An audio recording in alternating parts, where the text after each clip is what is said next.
Bayangkan, sebuah organisasi yang tidak pernah mengumumkan keberhasilannya secara terbuka, tetapi jejaknya dapat ditemukan di hampir setiap titik krusial dalam sejarah konflik modern Timur Tengah. Organisasi itu adalah Mossad, sebuah badan intelijen luar negeri milik Israel yang sejak awal berdirinya telah memainkan peran sentral dalam operasi-operasi rahasia berskala global.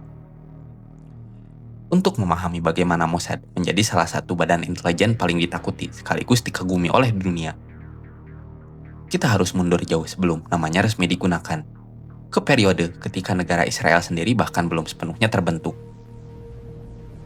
Pada dekade tahun 1930 hingga tahun 1440-an, wilayah Palestina masih berada di bawah mandat British Mandate for Palestine.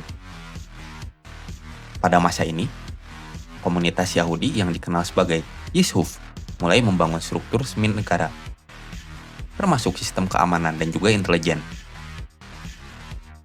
Salah satu organisasi kunci adalah Haganah, sebuah kelompok pertahanan yang dibentuk untuk melindungi komunitas Yahudi dari konflik dengan populasi Arab setempat. Di dalam Haganah, berkembang unit intelijen yang dikenal sebagai SAI atau Serut Yediot yang bertugas mengumpulkan informasi strategis, memantau pergerakan lawan, dan melakukan operasi infiltrasi. SAI menjadi fondasi awal dari tradisi intelijen Israel. Mereka tidak hanya mengumpulkan informasi, tetapi juga mengembangkan metode operasi yang kelak akan menjadi ciri khas Mossad, yaitu penggunaan jaringan manusia, operasi penyamaran, dan kemampuan untuk beroperasi di luar batas wilayah formal. Dalam konteks geopolitik yang penuh ketegangan, kemampuan ini menjadi kebutuhan eksistensial, bukan sekedar pilihan strategis. Tahun 1948 menjadi titik balik besar dengan berdirinya negara Israel. Peristiwa ini memicu Arab-Israel War pada tahun 1948, di mana negara-negara Arab tetangga langsung menyerang negara baru tersebut. Dalam situasi ini, kebutuhan akan koordinasi intelijen menjadi sangat mendesak. Namun, pada awalnya, Israel tidak memiliki satu badan intelijen terpadu. Sebaliknya, terdapat beberapa organisasi yang berjalan secara paralel dan seringkali tidak terkoordinasi dengan baik. Ada 3 entitas utama pada masa itu, yaitu Aman atau intelijen militer, kemudian ada Shin Bet atau keamanan dalam negeri, dan sebuah unit kecil yang menangani operasi luar negeri.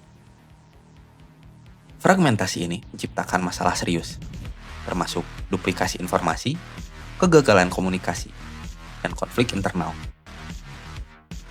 Situasi ini mendorong pemimpin Israel pada saat itu, David Ben-Gurion, untuk melakukan reformasi besar dalam sistem intelijen negara. Pada tahun 1949, Ben-Gurion memutuskan untuk membentuk sebuah badan intelijen pusat yang bertanggung jawab atas operasi luar negeri dan berkoordinasi antar lembaga. Inilah cikal bakal Mossad. Secara resmi, Mossad didirikan pada tahun 1951 dengan nama lengkap HaMossad Lemodi'in Uletafkidim Meyuhadim yang berarti Institute for Intelligence and Special Operations. Namun, pembentukan Mossad bukan sekedar restrukturisasi administratif. Ia merupakan respon terhadap realitas geopolitik yang brutal. Israel, sebagai negara kecil yang dikelilingi oleh daratan Arab, tidak memiliki kemewahan untuk gagal dalam hal intelijen. Kesalahan kecil bisa berarti ancaman eksistensial. Oleh karena itu, sejak awal, Mossad dirancang sebagai organisasi yang fleksibel, agresif, dan tidak terikat oleh batasan konvensional. Pemimpin pertama Mossad adalah Reuven Siloah, seorang diplomat dan arsitek utama komunitas intelijen Israel. Siloah memiliki visi bahwa intelijen bukan hanya alat pertahanan, tetapi juga instrumen diplomasi dan pengaruh global. Ia membangun jaringan hubungan dengan badan intelijen negara lain, termasuk CIA, yang pada saat itu juga sedang berkembang pesat dalam konteks Perang Dingin. Namun, fondasi operasional Mossad yang sebenarnya mulai terbentuk di bawah kepemimpinan Isar Harel yang mengambil alih pada tahun 1952. Harel adalah figur yang dikenal obsesif terhadap keamanan dan memiliki pendekatan tanpa kompromi. Di bawah kepemimpinannya, Mossad berkembang menjadi organisasi yang sangat disiplin, dengan standar rekrutmen yang sangat ketat dan budaya operasi yang sangat rahasia.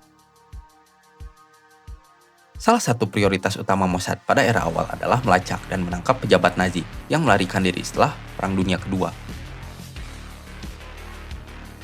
Banyak dari mereka bersembunyi di Amerika Selatan, menggunakan identitas palsu untuk menghindari penangkapan. Bagi Israel, ini bukan hanya soal keadilan, tetapi juga soal memori kolektif dan legitimasi moral sebagai negara yang lahir dari tragedi Holocaust. Operasi paling terkenal dalam konteks ini adalah penculikan Adolf Eichmann di Argentina pada tahun 1960. Eichmann adalah salah satu arsitek utama Holocaust, bertanggung jawab atas deportasi jutaan Yahudi ke kamp konsentrasi. Mossad, setelah bertahun-tahun mengumpulkan intelijen, berhasil melacak keberadaannya di Buenos Aires. Operasi ini menunjukkan banyak hal tentang karakter Mossad. Pertama, kesabaran strategis. Mereka tidak terburu-buru menunggu hingga memiliki informasi yang benar-benar solid. Kedua, keberanian operasional. Mereka tidak melakukan penculikan di negara asing tanpa izin resmi. Dan yang ketiga, presisi eksekusi. Operasi dilakukan dengan minim kesalahan dan tanpa menimbulkan konflik diplomatik yang besar yang tidak terkendali. Eichmann kemudian dibawa ke Israel, diadili, dan dieksekusi. Peristiwa ini tidak hanya menjadi kemenangan simbolis bagi Israel, tetapi juga menandai kemunculan Mossad di panggung global sebagai kekuatan intelijen yang harus diperhitungkan. Memasuki dekade tahun 1960-an, fokus Mossad mulai bergeser seiring dengan meningkatnya ketegangan regional. Negara-negara Arab mulai memperkuat militer mereka dengan dukungan dari Uni Soviet. Dalam konteks ini, Mossad memainkan peran penting dalam mengumpulkan intelijen strategis yang membantu Israel memenangkan Perang 6 Hari. Salah satu kontribusi utama Mossad adalah keberhasilan mereka dalam memetakan kekuatan dan posisi militer negara-negara Arab. Informasi ini memungkinkan Israel untuk melancarkan serangan preemptif yang sangat efektif. Dalam waktu 6 hari, Israel berhasil mengalahkan koalisi Arab dan melebut wilayah strategis seperti Sinai, Gaza, tepi barat, dan dataran tinggi Golan. Namun, keberhasilan ini juga membawa konsekuensi. Israel menjadi semakin terisolasi secara diplomatik, dan konflik dengan Palestina semakin kompleks. Mossad, dalam konteks ini, tidak hanya berfungsi sebagai pengumpul intelijen, tetapi juga sebagai alat untuk menjalankan kebijakan luar negeri yang seringkali berada di wilayah abu-abu hukum internasional. Pada akhir tahun 1960 hingga awal tahun 1970, dunia menyaksikan peningkatan aksi terorisme internasional yang terkait dengan konflik Palestina-Israel. Salah satu yang paling mengejutkan adalah Munich Massacre, di mana atlet Israel disandra dan dihilangkan nyawanya oleh kelompok militan Palestina selama Olimpiade di Jerman Barat. Peristiwa ini menjadi titik balik dalam strategi Mossad. Pemerintah Israel, di bawah kepemimpinan Golda Meir, memutuskan untuk meluncurkan operasi balasan rahasia yang dikenal sebagai Wrath of God. Tujuannya adalah memburu dan mengeksekusi individu-individu yang dianggap bertanggung jawab atas serangan tersebut, dimanapun mereka berada. Operasi ini berlangsung selama bertahun-tahun dan melibatkan berbagai negara di Eropa dan juga Timur Tengah. Mossad menggunakan berbagai metode, mulai dari penyamaran hingga penggunaan bom tersembunyi. Namun, operasi ini juga tidak lepas dari kontroversi, termasuk insiden salah sasaran di Lillehammer, Norwegia, di mana seorang warga sipil tidak bersalah hilang nyawanya karena kesalahan identifikasi. Insiden ini menunjukkan sisi lain dari Mossad, bahwa bahkan organisasi dengan reputasi tinggi pun tidak kebal terhadap kesalahan. Namun alih-alih melemahkan mereka, kegagalan ini justru menjadi pelajaran yang memperkuat sistem internal mereka, termasuk prosedur verifikasi intelijen dan koordinasi operasi. Sepanjang dekade berikutnya, Mossad terus berkembang, menyesuaikan diri dengan perubahan landscape global. Dari perang dingin hingga era terorisme modern, mereka tetap menjadi aktor kunci dalam berbagai operasi yang seringkali tidak pernah dikonfirmasi secara resmi. Yang membuat Mossad unik bukan hanya keberhasilannya, tetapi juga filosofi operasionalnya. Mereka beroperasi dengan prinsip bahwa ancaman terhadap Israel harus dihentikan sebelum menjadi nyata. Ini berarti mereka sering bertindak di wilayah preemptif, bahkan jika itu berarti melanggar norma internasional. Di balik semua itu, Mossad tetap menjadi organisasi yang sangat tertutup. Banyak dari operasinya yang tidak pernah diketahui publik, dan banyak pula yang hanya terungkap puluhan tahun kemudian. Namun satu hal yang pasti, sejak awal berdirinya hingga kini, Mossad telah membentuk dan terus membentuk dinamika keamanan global dengan cara yang seringkali tidak terlihat, tetapi sangat nyata dampaknya.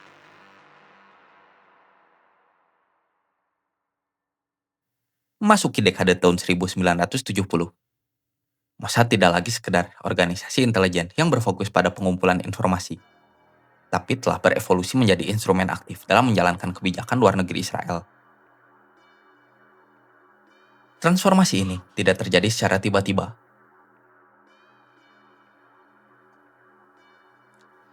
melainkan merupakan hasil dari tekanan geopolitik yang semakin kompleks, terutama setelah peristiwa di Munich yang telah mengguncang persepsi keamanan nasional Israel.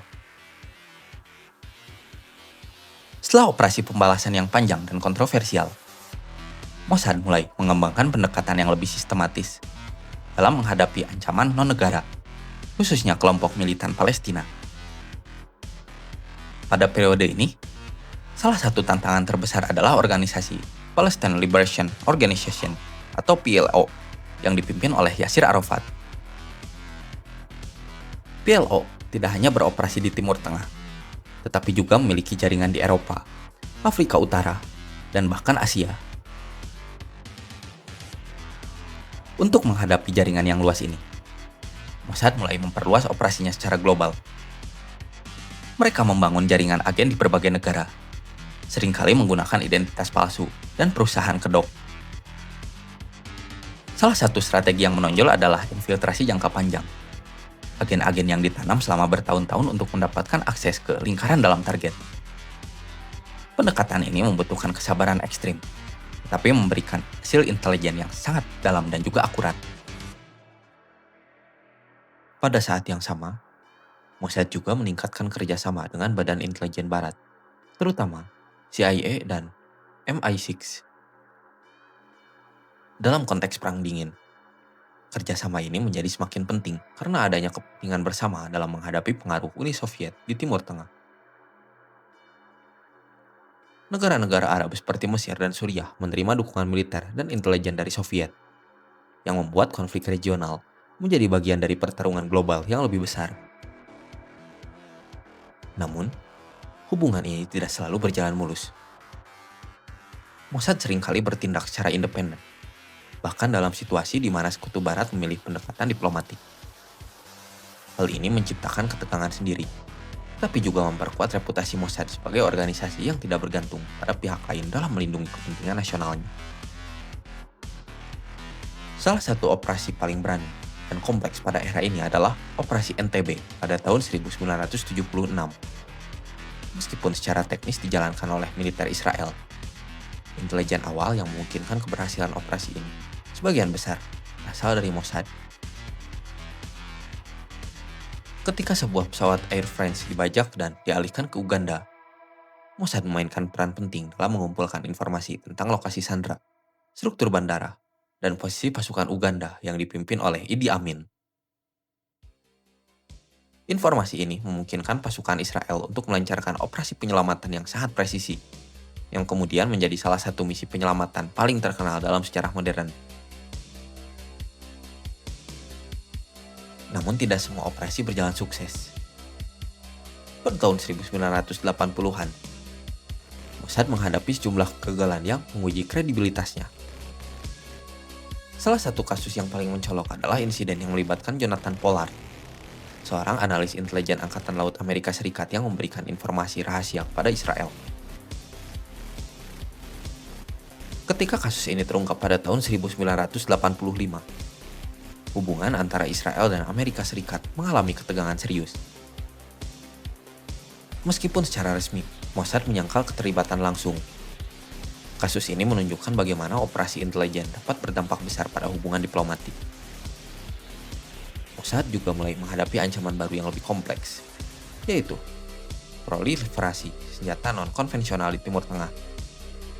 Irak, di bawah kepemimpinan Saddam Hussein, mulai mengembangkan program nuklir yang dianggap sebagai ancaman eksistensial oleh Israel. Dalam konteks ini, Mossad memainkan peran penting dalam mengumpulkan intelijen tentang fasilitas nuklir Irak, termasuk reaktor Osirak.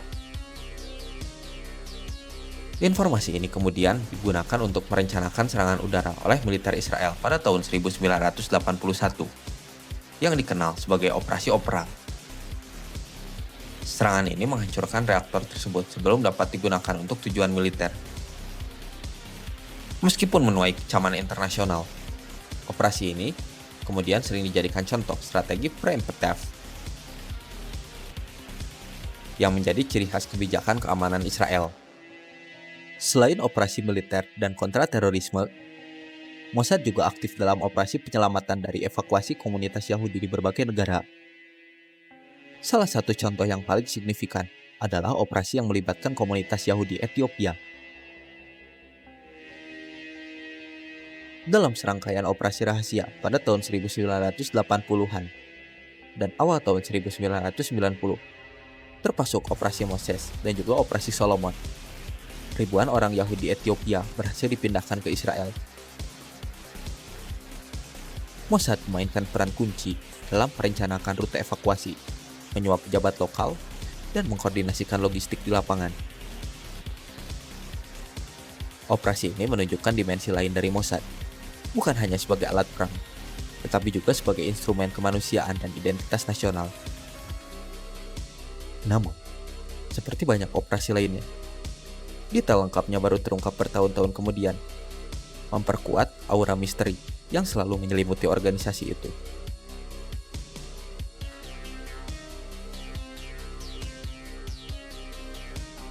Memasuki akhir Perang Dingin, landscape global mulai berubah secara signifikan. Runtuhnya collapse of the Soviet Union mengubah dinamika kekuatan Timur Tengah. Banyak negara Arab yang sebelumnya bergantung pada Soviet harus menyesuaikan diri dengan realitas yang baru. Bagi Mossad, ini berarti perubahan dalam prioritas dan juga strategi. Ancaman tidak lagi datang dari blok negara yang terorganisir, tetapi semakin bergeser ke aktor non-negara yang lebih terdesentralisasi dan juga sulit dilacak. Kelompok-kelompok militan mulai menggunakan taktik yang lebih asimetris, termasuk serangan, penghilangan nyawa sendiri, dan juga jaringan sel kecil yang tersembunyi. Untuk menghadapi tantangan ini, Mossad mulai mengintegrasikan teknologi yang lebih canggih dalam operasinya. Penggunaan sinyal intelijen, pengawasan elektronik, dan analisis data menjadi semakin penting.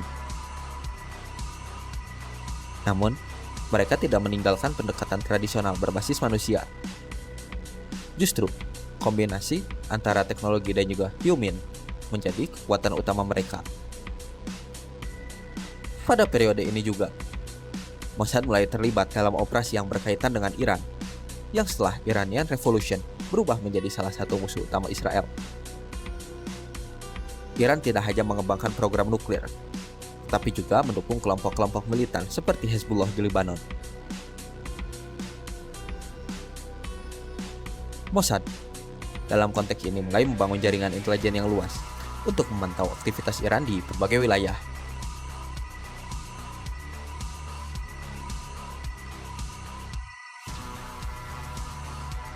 Memasuki fase yang lebih modern, Mossad tidak hanya dikenal karena efektivitasnya, tetapi karena keberanian operasinya yang seringkali melampaui batas-batas konvensional hukum. Reputasi ini dibangun dari serangkaian operasi yang oleh sebagian pihak dianggap legendaris, namun oleh pihak lain dipandang sebagai bentuk pelanggaran kedaulatan dan juga etika global. Disinilah dualitas Mossad menjadi paling jelas, antara kebutuhan keamanan nasional Israel dan juga konsekuensi moral dari metode yang digunakan. Salah satu operasi paling terkenal dalam sejarah Mossad setelah era awalnya adalah upaya penghilangan nyawa terhadap ilmuwan roket Jerman yang bekerja untuk Mesir pada tahun 1960. Pada masa itu, Mesir di bawah kepemimpinan Gamal Abdel Nasser berupaya mengembangkan program rudal balistik dengan bantuan ilmuwan mantan Nazi. Bagi Israel, ini merupakan ancaman serius yang dapat mengubah keseimbangan kekuatan di kawasan. Mossad merespon dengan operasi intimidasi dan juga penghilangan nyawa terhadap para ilmuwan tersebut. Surat berisi bahan peledak dikirim. Ancaman dilakukan terhadap keluarga mereka di Eropa, dan beberapa target berhasil dilumpuhkan. Operasi ini efektif dalam memperlambat program Mesir, namun juga memicu kritik internasional karena metode yang digunakan dianggap melibatkan teror terhadap warga sipil dan juga non-kombatan. Namun, jika satu operasi benar-benar mengukar reputasi Mossad sebagai organisasi yang mampu menjangkau siapapun dimanapun, itu adalah penghilangan nyawa terhadap Mahmoud Al-Mahbub di Dubai pada tahun 2010. Al-Mahbub adalah salah satu tokoh penting dalam jaringan penyelundupan senjata untuk Hamas. Ia ditemukan kehilangan nyawa di kamar hotelnya dalam operasi yang sangat terkoordinasi. Yang membuat operasi ini begitu mencolok bukan hanya keberhasilannya, tetapi juga bagaimana detailnya terungkap ke publik. Rekaman CCTV menunjukkan tim agen yang menggunakan identitas palsu dari berbagai negara barat, termasuk paspor Inggris, Irlandia, dan juga Australia. Hal ini juga memicu krisis diplomatik besar antara Israel dengan negara-negara tersebut, karena identitas warganya digunakan tanpa izin dalam operasi rahasia. Kasus ini memperlihatkan dua sisi dari Mossad. Kemampuan operasional yang sangat tinggi, tapi juga resiko besar ketika operasi tersebut terungkap. Untuk pertama kalinya dalam era modern, publik global dapat melihat secara langsung bagaimana sebuah operasi penghilangan nyawa oleh intelijen dilakukan, lengkap dengan logistik, pergerakan agen, dan metode eksekusi. Selain operasi penghilangan nyawa, Mossad juga dikenal karena aksi sabotase terhadap program nuklir musuh, khususnya Iran. Sejak awal tahun 2000-an, Iran menjadi fokus utama Mossad karena ambisinya dalam mengembangkan teknologi nuklir. Israel memandang hal ini sebagai ancaman eksistensial, terutama karena retorika anti-Israel dari pemimpin Iran. Dalam konteks ini, Mossad diduga berada di balik serangkaian operasi yang menargetkan ilmuwan nuklir Iran. Beberapa ilmuwan kehilangan nyawa dalam serangan bom magnetik Teheran, sementara yang lainnya menjadi korban penembakan misterius. Selain itu, Mossad juga dikaitkan dengan operasi cyber, termasuk virus komputer yang dikenal sebagai Stuxnet, meskipun keterlibatan ini tidak pernah dikonfirmasi secara resmi.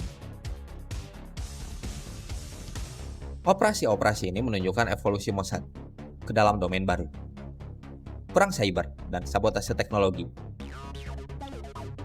Tidak lagi hanya mengandalkan agen di lapangan, mereka kini mampu melumpuhkan infrastruktur musuh dari jarak jauh, tanpa perlu kehadiran fisik yang mencolok. Namun, di balik semua keberhasilan tersebut, Mossad juga tidak lepas dari kegagalan dan kontroversi serius. Salah satu kasus yang paling terkenal adalah upaya penghilangan nyawa terhadap Khalid Meshal di Yordania pada tahun 1997.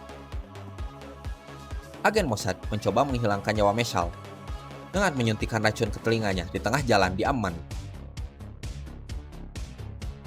Operasi ini gagal total.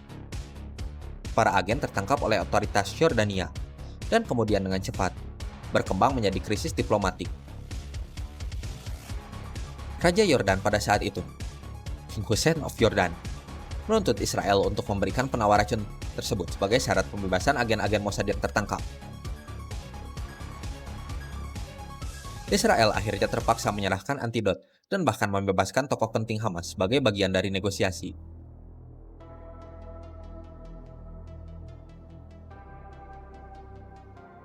Insiden ini menjadi salah satu kegagalan paling memalukan dalam sejarah Mossad. Tidak hanya karena operasi yang gagal, tetapi juga karena dampak diplomatiknya yang sangat signifikan.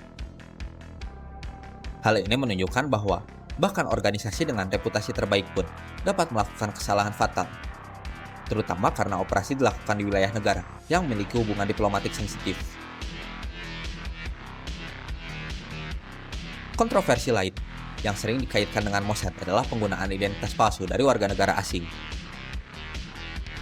Praktek ini, meskipun efektif untuk penyamaran, seringkali menimbulkan masalah diplomatik ketika terungkap. Negara-negara yang warganya dipinjam identitasnya merasa kedaulatannya dilanggar, dan kepercayaan terhadap Israel pun menurun. Di sisi lain, pendukung Mossad berargumen bahwa metode-metode ini adalah konsekuensi dari situasi unik yang dihadapi oleh Israel. Sebagai negara kecil dengan ancaman keamanan yang konstan, mereka tidak memiliki pilihan selain bertindak secara proaktif, bahkan jika itu berarti melanggar norma internasional. Dalam perspektif ini, Mossad bukanlah organisasi yang agresif, melainkan defensif, bertindak sebelum ancaman menjadi nyata. Pada akhirnya, sejarah Mossad adalah refleksi dari dilema yang lebih besar dalam politik global, antara keamanan dan juga moralitas, antara efektivitas dan juga legitimasi. Operasi-operasi legendaris mereka mungkin akan terus dikenang sebagai contoh keberhasilan intelijen. Tetapi kontroversi yang menyertainya juga memastikan bahwa nama Mossad akan selalu berada di tengah perdebatan yang tidak pernah benar-benar selesai.